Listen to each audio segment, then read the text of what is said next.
네. 그래서, 네, 잘 해보겠습니다. 네.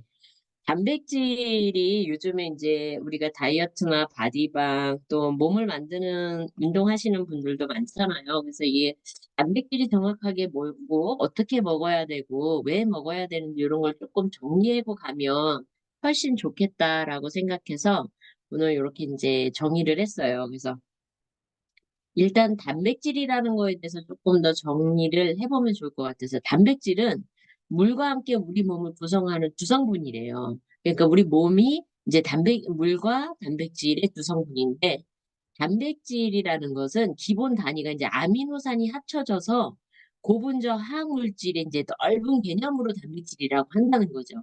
그러니까는 여러 가지의 아미노산이 합쳐져서 그것을 단백질이라고 한다라는 거예요.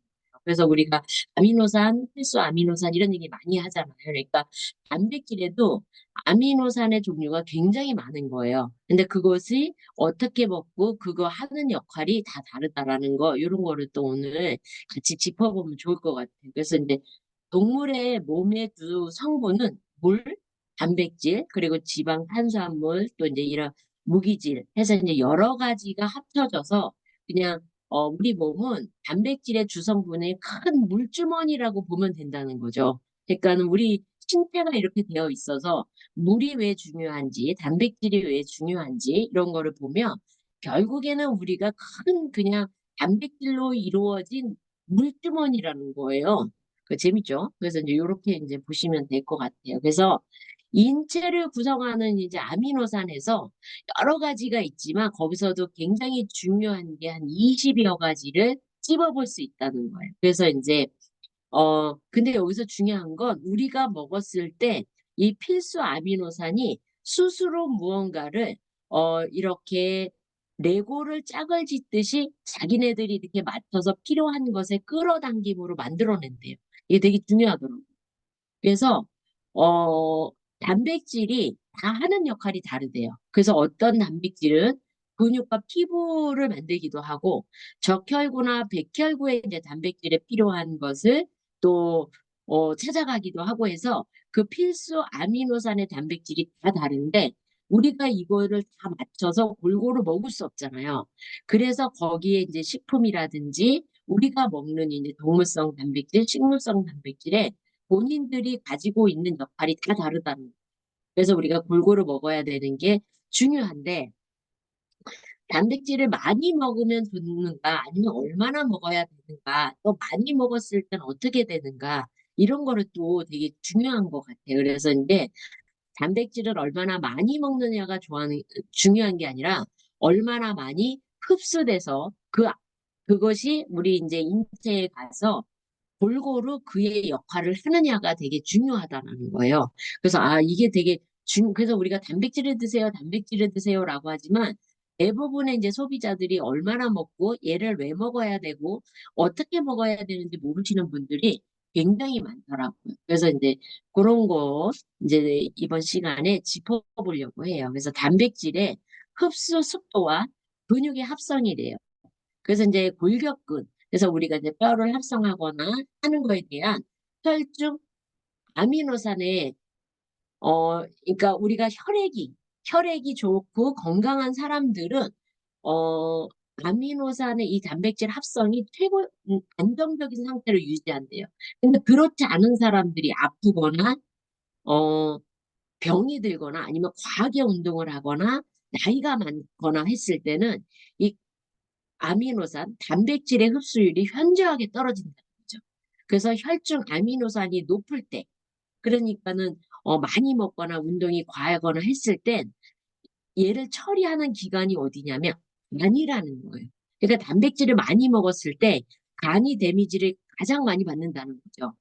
그래서 우리 이제 운동하고 이제 몸 깨달하고 나서 우리 TR고 타먹잖아요. 그게 운동하고 나서 혈중이 이제 혈액이 빨리 돌면서 에너지를 썼기 때문에 단백질을 빠르게 흡수하는 최상의 상태가 운동 후에 먹는 단백질이라는 거예요. 그러니까 요런 게 이제 왜 먹어야 되는구나. 그래서 우리가 몸깨달 하고 나서 한 3시간 뛰고 와서 먹으면 그 TR고가 그렇게 맛있을 수가 없어. 그게 이제 그런 어떤 몸이 받아낼 수 있는 최고의 상태인 거예요. 근데 반면에 단백질을 드세요라고 해서 단백질을 막 TR고도 드시고 막 계란도 먹고 이런 분들 많잖아요. 그런 분들은 일상에서 운동을 하지 않고 활동량이 작은데 단백질을 많이 먹게 되면 간에서 무리가 되지만 흡수도 안 된다는 거예요. 그럼 그런 분들은 어떻게 되냐면 고형의 단백질, 그에 따라 우리가 단백질 바라든지 이런 것을 추천하는 게 좋다는 거죠. 그러니까 사무실에서 쉐이크보다는 단백질 바를 먹는 거. 왜냐? 그것이 느리게 흡수되면서 천천히 흡수되기 때문에 내 몸이 가만히 앉아 있으면서 막 무언가 단백질을 과하게 먹는 것이 아니라 그렇게 씹어서 천천히 먹었을 때 내 몸이 받아들이는 속도가 다르다는 거예요.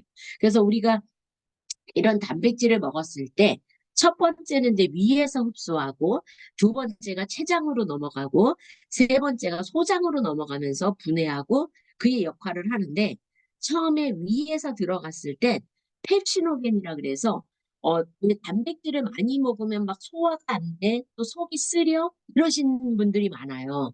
그게 왜냐면 처음에 이 단백질을 분해하고 하는 것이 이제 산의 역할이 하거든요.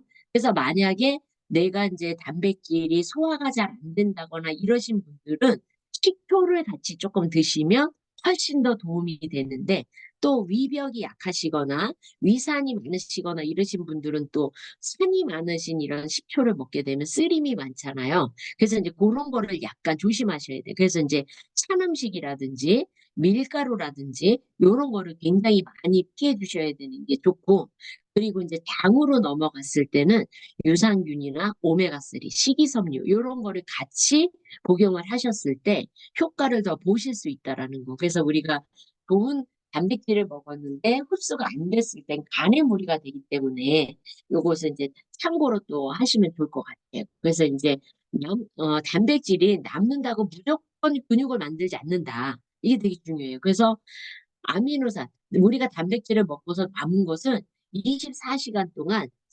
계속 피 속을 돌고 간대요.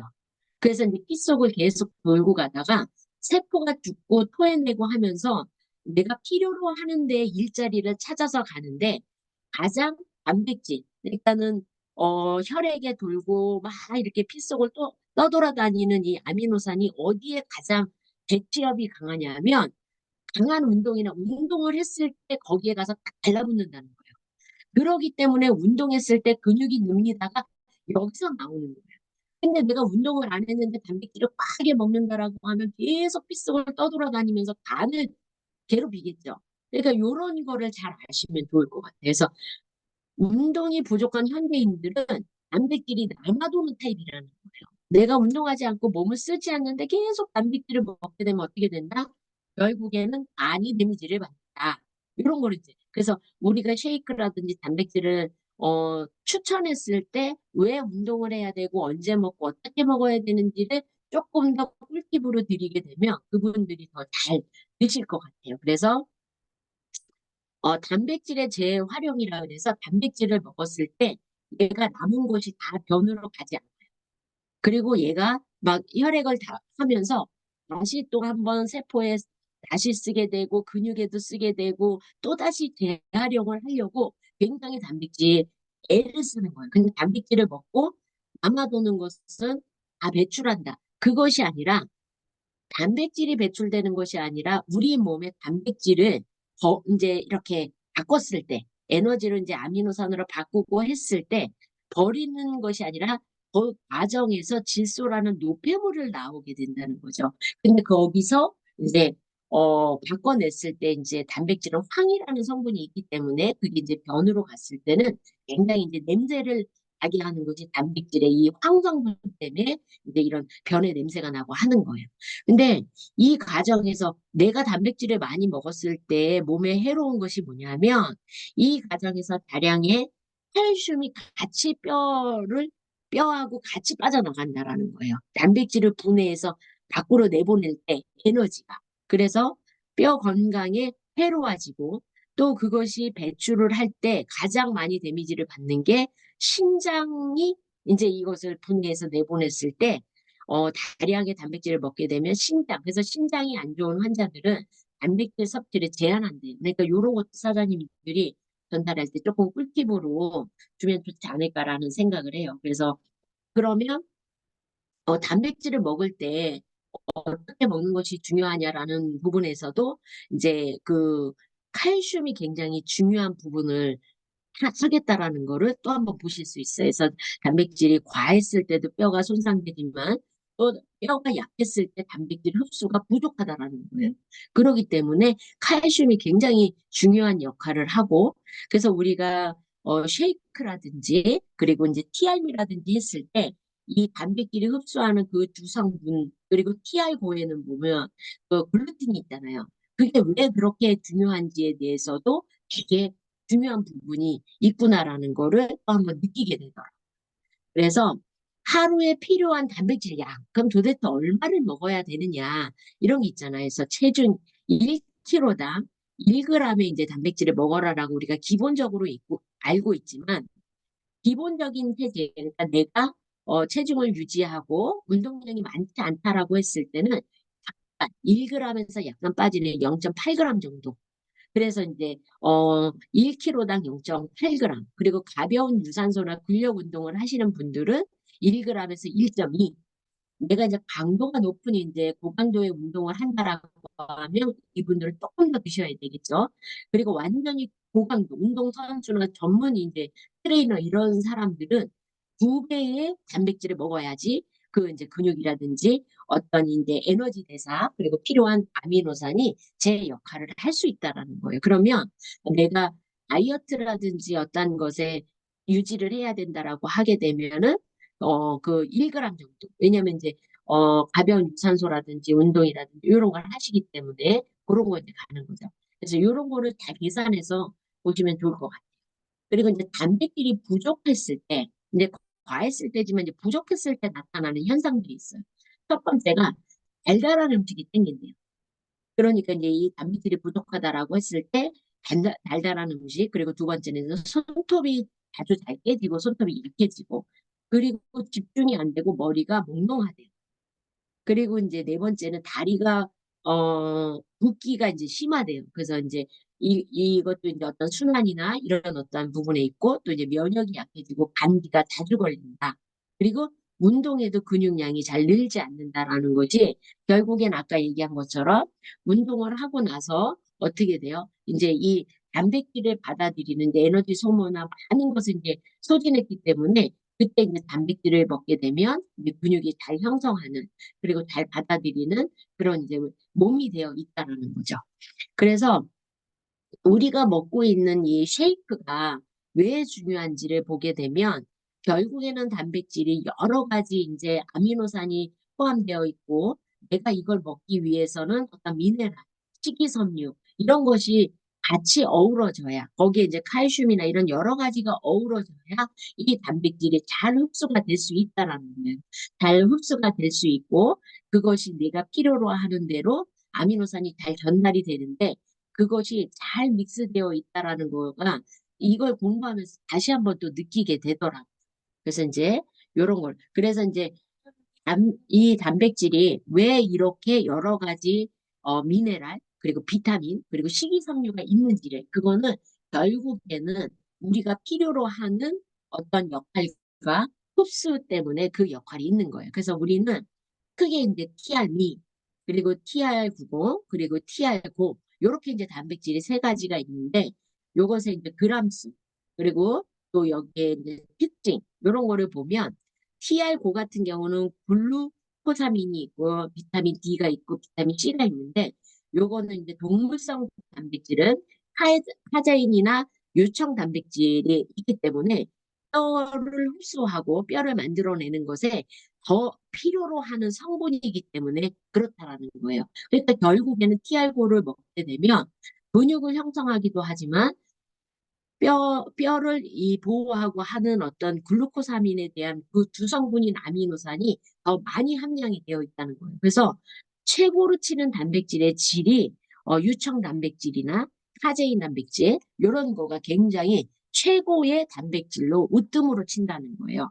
그리고 이제 여기 보면 이제 로이신이라고 해서 TR 미에 있는데 이것 또한 이제 아미노산의 그 20가지 중에 한 가지라는 거죠. 그리고 글루코사민도 20가지 아미노산의 또 하나의 특징이라는 거예요. 그래서 본인들이 하고자 하는 역할이 다 다르다라는 거죠. 그러기 때문에 내가 기초 대사량이라든지 아니면 체력이나 혈액이라든지 그리고 이제 이런 손톱, 발톱, 피부결이라든지 이런 게 조금 더 빠르게 그러면서 간에 무리가 없이 나는 단백질을 섭취하고 싶다라고 하시는 분들은 TR미가 굉장히 도움이 많이 되시고요. 그리고 나는 이제 어떤 근육이라든지 몸을 만들거나 피로 회복이라든지 뼈 건강 이런 거에 간다라고 하면 TR고가 또 이제 굉장히 도움이 많이 되실 거예요. 그리고 나는 이제 평소에 단백질 양을 잘 이제 섭취하고 싶고 편안하게 먹고 싶다라고 하면 TR90이 또 이제 많은 도움이 되신다는 거예요. 그래서 내가 그래서 이제 운동하시는 분들이 이제 우리가 TR고 나왔을 때 그게 나오면서 글루코사민이라든지 카제인이나 유청 단백질의 주성분이 왜 다른지에 대해서도 또 한 번 이제 알게 되는 것 같아요. 그래서 그런 거에 맞춰서 솔루션대로 그냥 단백질이니까 다 드시면 다 좋아요 보다는 그렇게 이제 추천해서 그래서 이제 나이가 드시는 그러니까 50대 후반의 단백질 섭취량으로는 TR미가 굉장히 도움이 많이 되실 거예요. 왜냐하면 흡수나 무리가 없고 에이지락 성분이 있으면서 굉장히 빠르게 단백질 근육을 형성하는 거가 TR미가 굉장히 으뜸이 되시거든요. 그렇기 때문에 그런 거를 또 이제 추천해 주시면 훨씬 더 좀 전문적이면서 그분들의 효과를 더 빨리 보지 않을까라는 생각으로 오늘 이제 그러다 보니까 가장 중요한 게 우리가 필요로 하는 1kg당 1g의 단백질. 그럼 예를 들어 내가 50kg면 50g의 단백질을 매일 섭취해서 흡수가 잘 되도록 해야 된다는 거죠. 그랬을 때는 여기 이제 보시게 되면 이 세 가지를 하루에 다 먹으면 55g이에요. 그러면 기본적으로 내가 필요로 하는 걸 아침, 점심, 저녁으로 TR미, TR90, TR9를 나눠서 조금씩 드시면 그러면 TR9 같은 경우는 아침이나 점심에 드시게 되면 활동량이 있으니까 도움이 되시고 저녁에는 가볍게 뭐 TR90이나 TR미로 흡수가 높은 걸로 이렇게 이제 컨설팅을 해도 어쨌든 간에 내가 필요로 하는 단백질과 이것을 어떻게 활용하는가를 하게 되면 이제 정기 구매나 또 필요로 하는 것을 꾸준히 들어갈 수 있는 게 또 도움이 되지 않을까 싶어서 오늘 사장님들하고 단백질에 대해서 조금 더 나눠봤습니다.